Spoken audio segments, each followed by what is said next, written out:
Prodi Studi Pendidikan Antropologi, jurusan Antropologi, Stampuk 2022 kelas B. Jaringannya ya.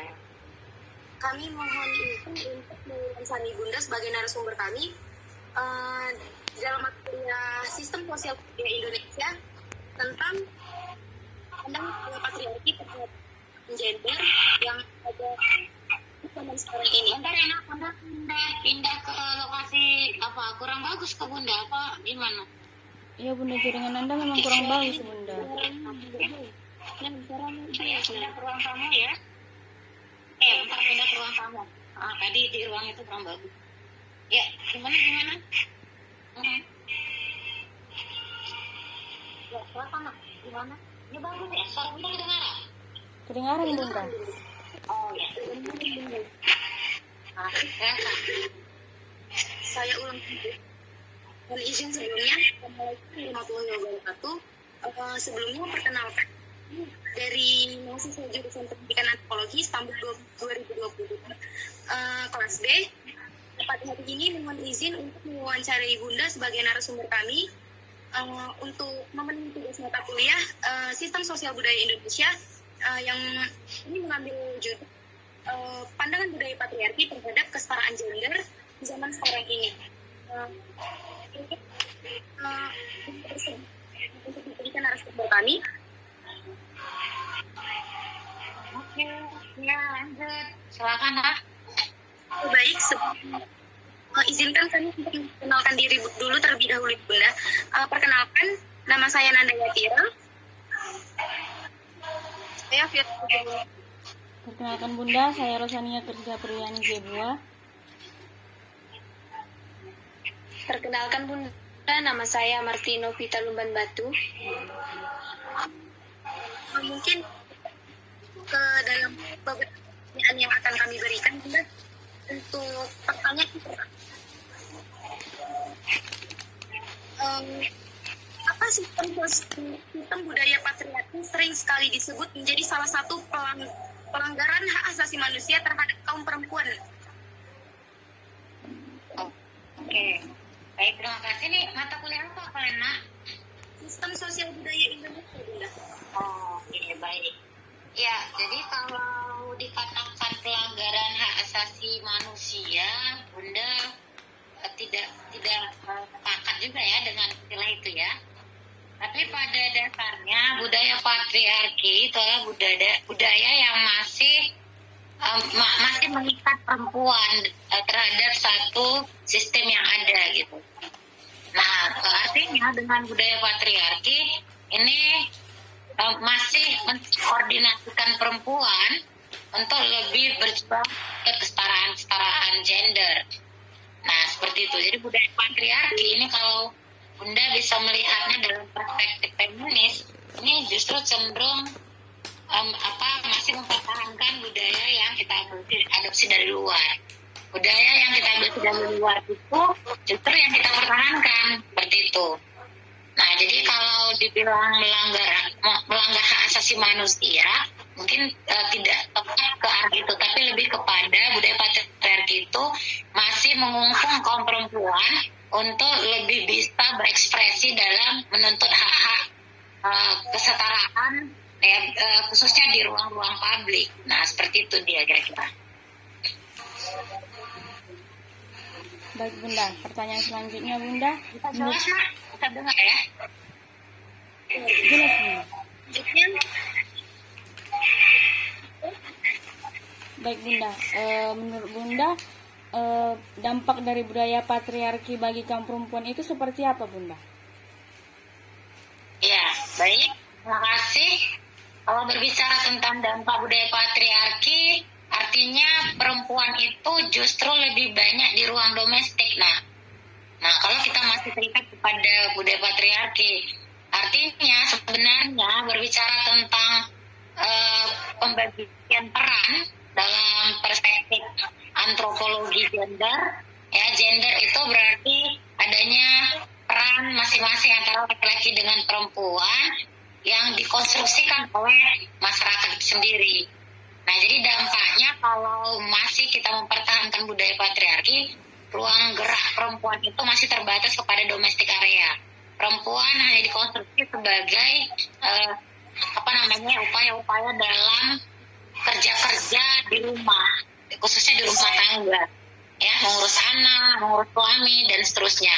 Inilah dampaknya. Artinya perempuan tidak bisa lebih kepada meningkatkan karir ke dalam ruang-ruang publik seperti itu. Jadi lebih cenderung kepada mengurusi hanya seputar ruang-ruang private yang kita sebut dengan ruang domestik tadi. Nah, itu dampak yang paling banyak dirasakan oleh kaum perempuan jika budaya patriarki masih mengikat. Nah, kemudian untuk ruang-ruang kebebasan, artinya masih adanya pengkotakan kaum perempuan. Artinya jika perempuan itu tidak mengurusi rumah tangga, itu dianggap perempuan yang durhaka, tidak nurut dan lain-lain. Jadi cara pandang seperti itu karena akibat budaya patriarki yang masih bertahan. Nah, padahal sesungguhnya itu adalah konstruksi yang tidak bisa disakralkan khusus untuk perempuan. Jadi yang namanya pekerjaan-pekerjaan domestik itu seharusnya adanya pembagian peran antara laki-laki dan perempuan. Nah, budaya patriarki sangat mengkultuskan perempuan untuk lebih cenderung terikat kepada private itu, ruang-ruang private. Nah, seperti itu kira-kira dampaknya. Baik, Bunda. Menurut Bunda, hubungan patriarki dengan kesetaraan gender seperti apa ya, Bunda? Iya, oke, baik. Nah, hubungannya sebenarnya lebih kepada cenderung kurangnya pengembangan diri bagi kaum perempuan itu sendiri. Nah, kalau berbicara tentang patriarki, ini kan adalah pola budaya untuk mensubordinasikan perempuan, gitu ya tadi ya, nah. Tapi kalau bicara tentang kesetaraan gender, adanya pembagian peran antara laki-laki dengan perempuan. Nah, pembagian peran itu sesungguhnya bisa dikerjakan laki-laki maupun perempuan, tidak memandang apakah pekerjaan itu bersifat berat, ya kan, atau bersifat ringan. Nah, kalau bicara tentang kesetaraan, kemudian pekerjaan yang berkaitan dengan kesetaraan gender, ada hak-hak kaum perempuan, misalnya dalam ekonomi, hak untuk politik, ya, hak untuk lain-lain, itu harus bisa sejajar dengan laki-laki, termasuk hak untuk mendapatkan pendidikan. Nah, itu yang dimaksud dengan kesetaraan gender. Nah, kalau patriarki sendiri ini kan adalah suatu budaya yang mengikat, ya kan, yang lebih cenderung mensubordinasi perempuan di ruang-ruang private atau ruang-ruang domestik. Nah, itulah yang yang perbedaannya. Nah, kalau dihubungkan, ini tergantung cara pandang kita menghubungkannya. Nah, apa sih hubungan? Nah, kalau misalnya seorang perempuan itu terikat kepada budaya patriarki sekali, tentu dia akan sulit untuk berkembang, ya kan? Sementara kesetaraan gender itu menuntut adanya kesetaraan antara laki-laki dengan perempuan dalam peran. Nah, kalau seseorang terikat ke dalam budaya domestik, ya, budaya patriarki, ya tentu dia tidak bisa bernegosiasi atau bekerja di ruang-ruang publik. Nah, punya keterbatasan. Nah, sehingga inilah yang mengakibatkan hubungannya gitu. Nah, misalnya contoh yang lebih sederhana, kalau misalnya kalian nanti sudah menikah, dapat suami yang tidak paham tentang pembagian tugas. Nah, otomatis padahal sudah sarjana, tapi tidak bekerja. Kenapa? Karena dituntut untuk mengurus anak di rumah. Sementara kesetaraan gender itu menuntut pembagian peran. Nah, saya sudah sarjana, ya, saya harus bekerja. Pembagian rumah harus dikerjakan bersama-sama. Nah, sehingga kalau dikaitkan hubungannya, tentu perempuan itu tetap mengalami subordinasi, terpinggirkan. Nah, itulah kira-kira. Oke. Bunda, untuk pertanyaan selanjutnya, saya ingin tanya ini, Bunda, mengapa kesetaraan gender ini merupakan masalah yang serius di Indonesia, Bunda? Oh iya, ini bagus ya, mantap sekali pertanyaannya ya. Kenapa menjadi masalah serius? Sebenarnya karena perempuan itu sendiri. Nah ya, karena perempuan itu sendiri. Kenapa Bunda katakan karena perempuan itu sendiri? Ya, perempuan itu sendiri yang cenderung mengkultuskan dirinya sebagai perempuan yang tidak boleh terlalu berperan dalam konteks yang dianggap pekerjaan laki-laki. Nah, seperti itu. Jadi perempuan itu menganggap dirinya lemah. Nah, kadang-kadang seperti itu.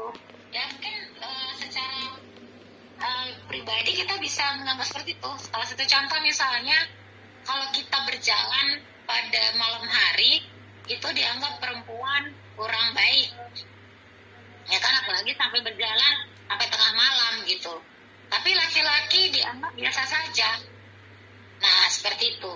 Nah, padahal sebenarnya kenapa? Karena dianggap perempuan itu lemah. Nah, sehingga bisa diperkosa, ya kan, gampang gitu ya, gampang dipukuli, ya kan, gampang dibuat menangis. Nah, itu padahal semuanya yang namanya manusia itu punya perasaan. Jadi laki-laki dan perempuan tetap sama, tapi perempuan menjadikan dirinya lemah. Nah, jadi permasalahan kesetaraan gender itu berawal dari permasalahan perempuan itu sendiri tidak menganggap dirinya menjadi orang yang superior. Nah, itu ya karena lebih cenderung kepada mindsetnya itu agama dan budaya jauh lebih dominan mempengaruhi mindset perempuan. Nah, kira-kira seperti itu. Sehingga kelemahan-kelemahannya perempuan tidak begitu menempati posisi-posisi strategis dalam kehidupan ruang publik. Nah, ini menyebabkan kenapa selalu kesetaraan gender ini menjadi permasalahan. Kalau di Barat ini sebenarnya sudah selesai, tidak ada lagi persoalan itu. Nah, tapi di Indonesia itu masih perlu banyak orang-orang yang di perempuan itu sendiri yang diajak pemahamannya bahwa kerja-kerja privat, kerja-kerja domestik itu sebenarnya bisa dikerjakan bersama-sama, bukan kodrat perempuan. Ini yang menjadi masalah. Nah, gitu. Kodrat itu lahir dari kita sebagai manusia yang ditentukan oleh Tuhan, ya kan? Perempuan itu menstruasi, melahirkan dan menyusui, itu kodrat. Laki-laki membuahi, itu kodrat. Selebihnya peran itu bisa dikerjakan baik laki-laki dan perempuan. Tapi masalahnya kita tidak bisa setara. Kenapa? Karena masalahnya kita terkonstruk oleh budaya patriarki itu yang sebenarnya dilegalkan oleh perempuan itu sendiri lebih banyak. Nah, kira-kira seperti itu. Oke, baik Bunda. Untuk pertanyaan selanjutnya, mungkin menurut Bunda nih, apa mungkin upaya yang dapat dilakukan untuk mewujudkan kesetaraan antara laki-laki dan perempuan dalam kehidupan kita sehari-hari ini? Oke, iya.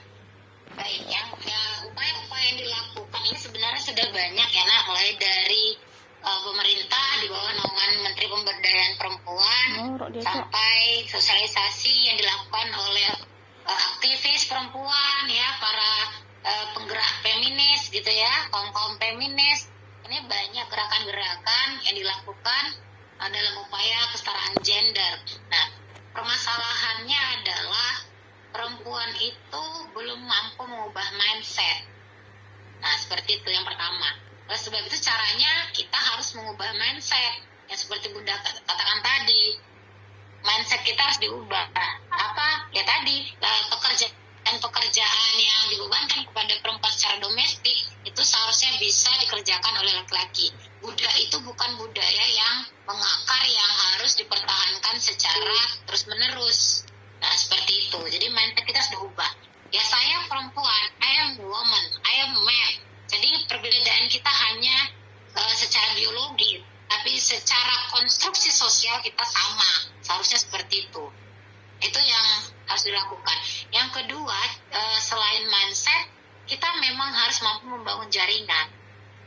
How to do it network gitu ya. Nah, bagaimana cara membangun jaringan? Ya, perempuan itu harus siap berada pada ruang-ruang publik. Ya, seperti itu, membangun jaringan. Misalnya ke beberapa lembaga gitu ya. Banyak melakukan diskusi, banyak melakukan kerja-kerja mandiri sebagai perempuan. Nah, langkah-langkah ini harus dilakukan dalam upaya untuk bagaimana kita bisa sejajar. Karena kedepannya perempuan itu memang ditargetkan harus menjadi perempuan mandiri, apalagi untuk menghadapi Sustainable Development Goals. Nah, salah satunya adalah kesetaraan gender. Nah, seperti itu. Jadi memang mindset harus diubah, ya. Kemudian kita harus membangun jaringan. Yang ketiga, kita harus menjadi orang yang bisa percaya diri sebagai perempuan. Nah, jangan sikit-sikit malu, padahal pekerjaan kita itu baik. Tapi karena kita merasa diri kita perempuan lemah, maka kita sikit-sikit malu. Jadi,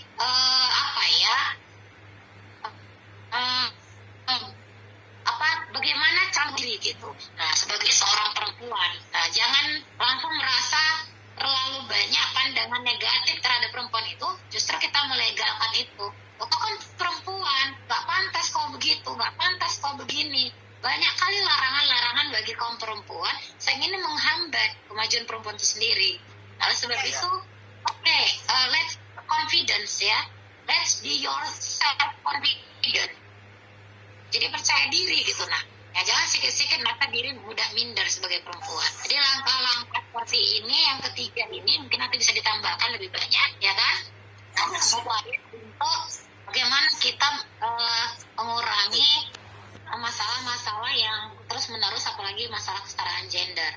Ya, jadi mengubah mindset, ya kan? Nah, lalu kemudian kedua tadi membangun jaringan, yang ketiga membangun percaya diri bagi perempuan itu sendiri. Itu menurut Bunda hal-hal yang penting saat ini. Gitu kira-kira. Ada lagi? Untuk pertanyaan terakhir ada Bunda. Silakan. Mungkin menurut pandangan Bunda nih, kalau di masa sekarang ini peranan budaya patriarki ini masih efektif atau perlu ada pembenahan ya Bunda?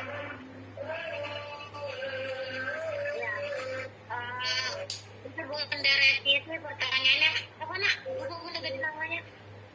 Bagaimana pandangan budaya patriarki di zaman sekarang ini, atau apakah masih baik atau perlu ada pembenahan ya Bunda?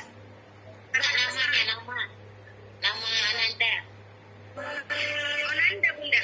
Nanda, ya Nanda. Nanda, kalau peran berarti menyangkut kepada orangnya ya nak. Tapi kalau budaya patriarki bukan peranan budaya patriarkinya, itu lebih kepada konsep budaya patriarki ya. Nah, kira-kira seperti itu. Nah, jadi kalau berbicara tentang konsep budaya patriarki saat ini di Indonesia khususnya ya, ini memang masih sangat perlu perjuangan untuk bisa keluar dari budaya patriarki sendiri. Karena ini bermula dari faktor keluarga. Nah, keluarga itu kan salah satu faktor penyebab untuk kita bisa menginternalisasi gitu ya. Salah satunya adalah keluarga. Jadi kalau di keluarga sendiri ditanamkan dari sejak lahir sampai saat ini, orang tua menanamkan patriarki, itu akan sulit diubah. Nah, berdasarkan data tentu Indonesia sendiri kalau boleh diperkirakan itu belum sampai 80% yang betul-betul keluar dari budaya patriarki. Seperti itu. Jadi masih terlalu dipertahankan, dan itu dimulai dari keluarga, dan ini agak sulit nah kalau ini terus berkembang. Makanya sebagai mahasiswa yang paham betul dan banyak membaca dan berliterasi, harusnya kalian sebagai penggerak-penggerak untuk bagaimana caranya mengubah paradigma lama terkait dengan budaya patriarki yang tertanam di keluarga. Walaupun caranya tidak harus memberontak dengan perlawanan berantem sama emak, berantem sama bapak gitu ya, berantem sama abang, berantem sama kakak. Tapi mungkin dari cara pandang, menyentuhnya dari bacaan-bacaan, mendengarkannya dengan kajian-kajian antropologi gender. Nah, kira-kira seperti itu solusi-solusi. Jangan, aku mahasiswa nih, aku dapat dari dosenku. Perempuan itu bukan harus kerjain ya, nggak seperti itu perlawanannya. Itu justru ada resistensi dan mengakibatkan kita jauh dari keluarga, tapi dengan cara pendekatan persuasif untuk menanamkannya gitu. Nah, saling menghormati, saling menyayangi, saling tahu berbagi peran di dalam keluarga, hal-hal seperti itu yang mungkin bisa kita mulai. Nah, misalnya Nanda nggak harus lah kalau nanti kira-kira mau nyuci motor nggak harus menyuruh abang ngangkat aqua misalnya kan, nggak harus menyuruh abang karena terkonstruk itu adalah pekerjaan laki-laki. Nah kita kalau mampu kita kerjakan gitu, nggak ada permasalahan akan hal itu. Jadi jangan semuanya kita kotak-kotakan peran-peran tadi seolah-olah kita berbeda dengan laki-laki secara peran. Itu bisa ditunjukkan dalam keluarga. Ketika misalnya menyuruh beli pembalut, hal yang sederhana ya, kita malu untuk menyuruh abang, menyuruh orang tua, dianggap nggak sopan dan lain-lain. Padahal orang tua dan abang kita harus tahu bahwa kita sedang mengalami menstruasi, nggak ada permasalahan dengan itu, tapi itu dianggap tabu. Nah hal-hal seperti ini sebenarnya mula-mula kita edukasi gitu dari keluarga kita. Jangan untuk membeli sampo harus adik laki-laki ke warung misalnya kan, nah adik perempuan disuruh beli kerupuk. Nah, misalnya banyak hal-hal yang sederhana yang kita lakukan sendiri dan menghambat tentang perkembangan kita sebagai perempuan itu sendiri, dan laki-laki juga merasa kita selalu lemah di posisi itu. Nah jadi makanya yang melalui gerakan-gerakan kita harus bisa bermula dari gerakan-gerakan keluarga yang sangat persuasif ya, dan tidak resistensi melakukan perlawanan. Ini salah satu cara atau upaya untuk menetralisir budaya patriarki itu. Karena seperti itu Nanda. Baik, mungkin ada tambahan lagi buat teman-teman sekalian yang ada yang ingin ditanyakan lagi. Bunda, izin bertanya. Budaya patriarki ada pada Batak Toba atau selain etnis Batak Toba aja yang menganut budaya tersebut, Bunda? Baik. Nah sebenarnya budaya patriarki itu kalau Bunda selalu mengatakan nanti banyak berbagai baca sumber ya. Nah budaya patriarki itu sebenarnya banyak dulu lahir dari masa-masa penjajahan kolonial. Orang-orang Belanda itu dulu mengekang istri-istrinya untuk tidak boleh berhadapan dengan masyarakat secara umum. Nah, jadi sangat dibatasi ruang geraknya itu pada masa pemerintahan kolonial. Lalu pada masa pemerintahan kerajaan permaisuri, ya kan, anak-anak raja itu juga dibatasi. Nah, seperti itu. Nah, itu bagi etnis mana saja. Kalau di Indonesia pada umumnya, nah, tidak hanya etnis Batak Toba, etnis di Sumatera Utara ini Melayu, ya, Simalungun, Karo, pada dasarnya dulu lebih cenderung kepada perikatan pada budaya patriarki yang sesungguhnya banyak dipertunjukkan oleh pada masa pemerintah kolonial Belanda ketika mereka berada di Sumatera Timur dulunya. Nah, kira-kira seperti itu. Jadi bukan hanya etnis Batak Toba saja, pada etnis manapun Indonesia ini ya termasuk beberapa etnis di Sumatera Utara ini itu kebanyakan masih menganut sistem budaya patriarki. Nah kira-kira seperti itu. Baik, Bunda. Oke Bunda, mungkin itu saja pertanyaan-pertanyaan yang dapat kami berikan. Terima kasih banyak sebelumnya Bunda karena telah memberikan kami kesempatan dan meluangkan waktu untuk kami.